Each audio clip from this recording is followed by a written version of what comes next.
Well, Broncos country, Sean Payton is at it again, going through the media on some journalists that he seems to be trusting. Yesterday, it was with Yahoo Sports with Charles Robinson, and today he's front page news on ESPN with Seth Wickersham, just talking about how excited he is for this team, the expectations that he has. And I'm not going to lie, guys, I think I'm a little bit concerned about this, and maybe I'm looking too far into it. So let me know what you guys think below in the comments. But this is maybe a little bit too much. I really was embracing the underdog role that everyone, national media hate on the Broncos and us kind of being overlooked. But now we're almost kind of having a little bit of a target on our back, right? And it was just over a year ago, Sean Payton was talking about, we don't want to have any anonymous donors and blah, blah, blah. But he always kind of showed that he's a little bit of a hypocrite in that sense, which, like I said, go out and talk your talk, Sean. As a Bronco fan, I get pumped. But in this particular situation, I don't know. Is it too much, right? Specifically after the Broncos offense has had maybe a couple rough days in practice. They've looked a little bit disjointed. Not a big deal. They're going up against the best defense. But, man, there's high expectations, as there should be. And there's going to be even higher expectations as we get closer to the season, specifically from the national media, right? But I don't know, guys. I'm not going to lie. This all doesn't rub me the right way because, you've got Sean going out there talking to guys like Seth Wickersham, right? Talking to guys like Charles Robinson, Yahoo and ESPN. And he's just talking, he's talking Super Bowl. He's talking about how much I love this team and all of that kind of stuff. And he's kind of doing the most talking of really any coach.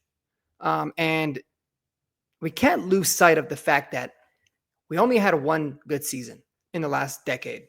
It's been a mess here. Now, Sean Payton's the biggest reason for that turnaround. I get it. But I think we got to stay humble as a franchise, and we got to take as much of the target off of our back as we possibly can, because teams that normally go out and overdo it a little bit, they tend to get humbled. Now, I don't think we've gotten to the point where we've overdone it, but it's just something that I wanted to discuss with you guys, and I want to know what you guys think. Do you like this? Do you like Sean Payton going out to the media, talking that shit, talking up the Broncos, putting Bo Nix on this pedestal, right? And then on the flip side, you got Bo Nix now going on his Instagram, right? Having a little promo video of a little mini series that he released on YouTube about like his story. I'll link it down below in the description. I'm gonna watch it. It's a 9-minute video.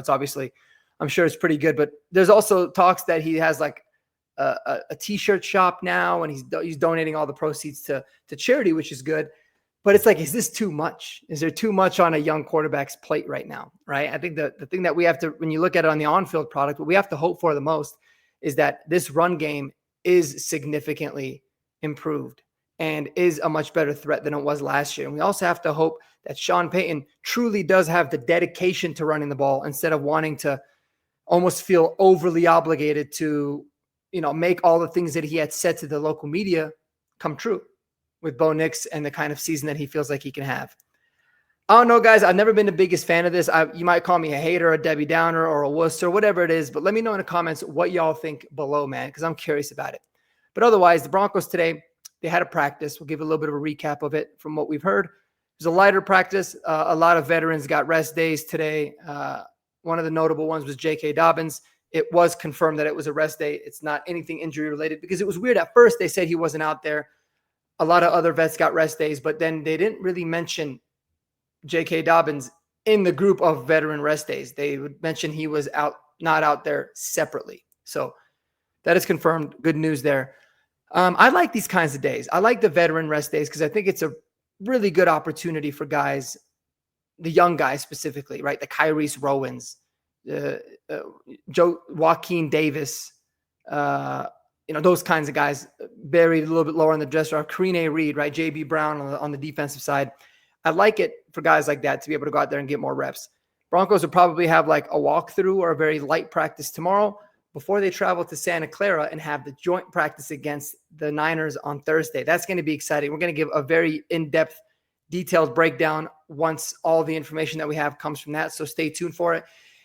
And a video that I got dropping is going to be the top 5 guys that are, having the best camp, but also I think we're getting a little bit more clarity.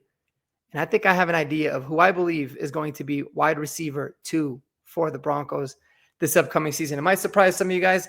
It might not, but I'm looking forward to that. But anyways, guys, let me know what you think below in the comments. Should we be concerned about this media tour that Sean Payton's been doing with these big outlets like Yahoo and ESPN?